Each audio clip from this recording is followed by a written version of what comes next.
आपको बता दें कि उचका गांव प्रखंड के क्षेत्र संख्या 14 यानी कि खास परसौनी में इस वक्त हमारी मौजूदगी है। हमारे साथ बता दें कि जन नेता, सुख दुख में हमेशा साथ रहने वाले ओम प्रकाश सिंह जी हैं, जो कि भारतीय जनता पार्टी के कद्दावर नेता भी हैं और साथ ही साथ आपको बता दें कि संभावित प्रत्याशी भी हैं विधायक के। हमारे साथ ओम प्रकाश बाबू हैं। सबसे पहले तो बहुत बहुत स्वागत है जी। आपको भी बहुत बहुत धन्यवाद कि आपने इस यज्ञ को कवर करने का आपने कोशिश किया।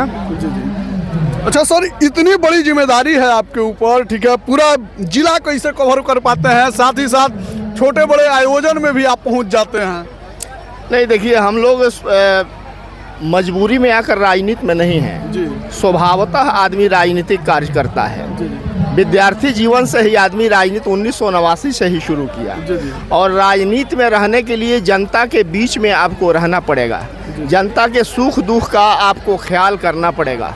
तो एक मेरे स्वभाव में है कि लोगों के बीच में रहना, लोग जिससे आनंदित होते हो उस आनंदित पल का गवाह बनना, अगर लोगों की कोई पीड़ा है तो उसमें शामिल हो करके जितना संभव हो उसको कम करने का प्रयास करना, यही एक अंदर से ऊर्जा मिलती है कि लोगों के बीच में रहना चाहिए और उसके वजह से आदमी हर जगह रहता है। यानी कि ओम प्रकाश बाबू जो राजनीति करते हैं, मजबूरी पे इनकी राजनीति नहीं टिकी है, इनकी राजनीति जो है मजबूती के साथ टिकी हुई है। बिल्कुल बिल्कुल। मैं जब पढ़ता था उस समय मैंने एमए किया है, बीएड किया है, चाहता तो कहीं शिक्षक जरूर रहता, कम से कम इतना तो जरूर रहता, लेकिन स्वभाव से ही रहा कि समाज को अगर कुछ देना है तो समाज के बीच में समाज के समस्याओं को जानना, नौजवानों के समस्याओं को जानना, गरीबों का, पीड़ितों का, वंचितों का, उनके समस्याओं को जानना, और कभी अगर अवसर मिले तो उस अवसर के माध्यम से उस समस्याओं का समाधान करना,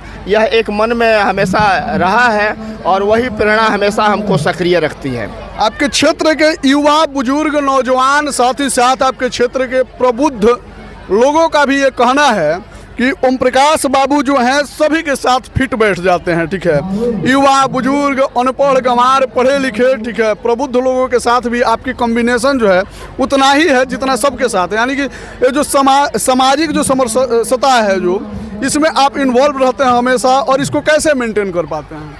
नहीं, देखिए, मैं तो राजनीति में जब आया उसके बाद से ही 35 साल हमको राजनीति करते हुए हो गया। 35 साल पहले अगर कोई मेरे साथ था जी, तो वो मैं देखता हूँ कि जो 35 साल पहले था वो आज है कि नहीं जी। मुझे इसको जान के बड़ी खुशी मिलती है कि जो 35 साल पहले जो लोग हमारे साथ थे वो आज भी हैं, और वो इसलिए कि मैं उनका हमेशा ख्याल करता हूँ और उसको मैं पूंजी मान के चलता हूँ कि जो हमारी एक थाती थी, जो बुरे दिनों में हमारा साथ दी थी, वो अच्छे दिनों में तो कहीं हमारा साथ छोड़ तो नहीं रही है। कहीं ऐसा तो नहीं कि मैं उसको बहुत तवज्जो नहीं दे रहा हूँ, कहीं ऐसा तो नहीं कि मेरे किसी आचरण से वो अपने आप को दुखी महसूस कर रहा है। तो इसलिए मैं हमेशा अगर मेरे पास 10 है पूंजी तो उसको मैं 12 करने का प्रयास करता हूँ, 10 से 9 नहीं हो। और लोकतंत्र में नौजवानों को पता नहीं चलेगा कि मैं नौजवान नहीं हूँ, बच्चों को पता नहीं चलेगा कि मैं बच्चा नहीं हूँ, बुजुर्गों को पता नहीं चलेगा कि मैं बुजुर्ग नहीं हूँ, जो स्पोर्ट्समैन है उनको पता चलेगा कि मैं स्पोर्ट्समैन नहीं हूँ। सब ये मानते हैं कि हमारे ही बीच का ओम प्रकाश सिंह है, क्योंकि मैंने जाति के आधार पर, अमीरी गरीबी के आधार पर, अगड़े पिछड़े के आधार पर मैंने किसी से संबंध बनाया ही नहीं। मेरा संबंध सबसे आत्मीय संबंध रहा। मैं सेलेक्टिव नहीं, मैं सभी लोगों को अपने केंद्र में रख करके मैं काम करने का प्रयास करता हूँ। यानी कि ओम प्रकाश बाबू धन रूपी संपत्ति नहीं बनाए और उस पर ज़्यादा फोकस नहीं किए, जन रूपी संपत्ति पे ज़्यादा फोकस रहता है। अगर ऐसा नहीं रहता तो जिला परिषद में जब यह क्षेत्र जनरल होता है मैं यहाँ से लड़ता हूँ, लोग बार बार मुझे जिताते हैं, फुलवरिया में भी मुझे लोग जिताते हैं, तो मेरे रूप रंग पर नहीं, मेरे आचरण और मेरे व्यवहार से। और मैं उसी को, ये जो परसौनी खास आप देख रहे हैं, मैं इसे अपना दूसरा गांव मानता हूँ, क्योंकि यहाँ का एक एक बच्चा, बूढ़ा, नौजवान, अगले पिछड़े, कोई भी हो, आप उससे मिलिए, आप मेरे बारे में बात करिए। तो ये जो चीज़ है, एक नेता के अंदर ये चीज़ लोगों से कांटेक्ट रहने का होना चाहिए। यहाँ तो एक एक लोग ओम प्रकाश बाबू है। नहीं, वो वैसे नहीं है जी। वो जब भी मुझे खोजते हैं किसी जगह पर तो वो पाते हैं कि ओम प्रकाश सिंह मेरे साथ हैं। मैंने अपने आचरण, मन, कर्म, वचन से मैंने राजनीति किया है। मैं राजनीति में किसी को धोखा नहीं देता हूँ, इसीलिए मेरी विश्वसनीयता बनी हुई है। अच्छा, आज ये जो खास परसौनी में विष्णु महायज्ञ हो रहा है, ठीक है, इसका उद्देश्य क्या है? और साथ ही साथ थोड़ा आप अपने जिला वासियों को बताइए, आसपास के ग्रामवासियों को बताइए कि यज्ञ में लोग कैसे आ सकते हैं। नहीं, देखिए, ये जो राजनीतिक मंच नहीं है, ये जो परसौनी खास है, आध्यात्मिक रूप से आज से नहीं, मैं जब से यहाँ पर आता हूँ तब से विभिन्न यज्ञों के माध्यम से, विभिन्न अनुष्ठानों के माध्यम से, विभिन्न धार्मिक कार्यक्रमों के माध्यम से यहाँ पर एक पोटेंशियल है। यहाँ के लोग धर्म के प्रति बहुत ही आस्थावान हैं। और अभी आपको 8-10 साल पहले आपको पिपराही में एक महायज्ञ हुआ था जिसमें हम लोग थे, आपको मूड़ा में हुआ था। और यह भगवती माँ भगवती घोड़ा घाट का यह सिद्ध पीठ है। तो यहाँ के कण कण में अध्यात्म बसता है, यहाँ के कण कण में माँ बसती हैं, भगवान राम बसते हैं।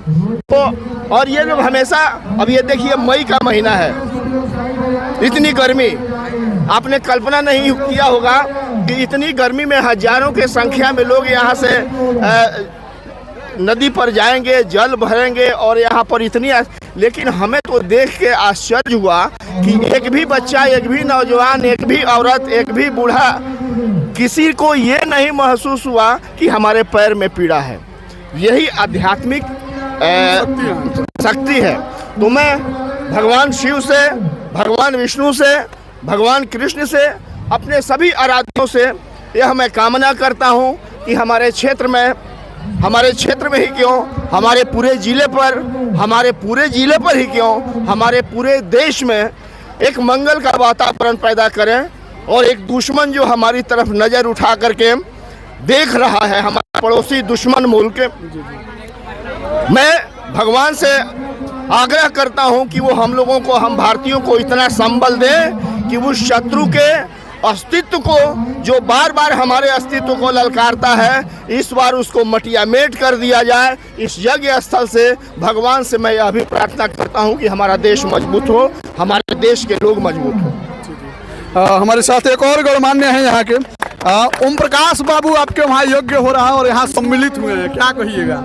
ये हम लोगों के गार्जियन हैं, मित्र हैं। हम प्रकाश बाबू बहुत सक्रिय नेता हैं। कभी भी हर सुख दुख में, हमारे गांव में, हमारे पंचायत में, हमारे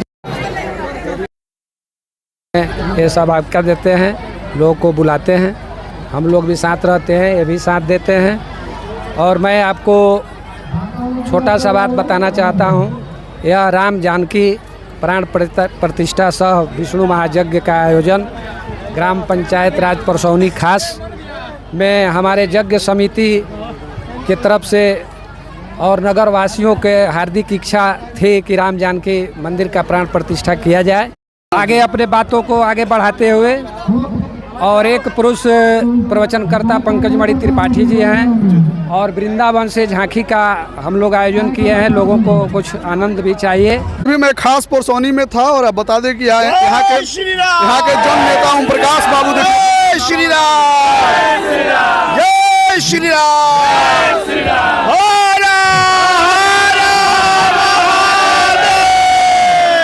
तो ये आप देख सकते हैं ओम प्रकाश बाबू के प्रति, और ओम प्रकाश बाबू के एक बार जय श्री राम कहने के बाद यहाँ के जनता में जोश देखिए।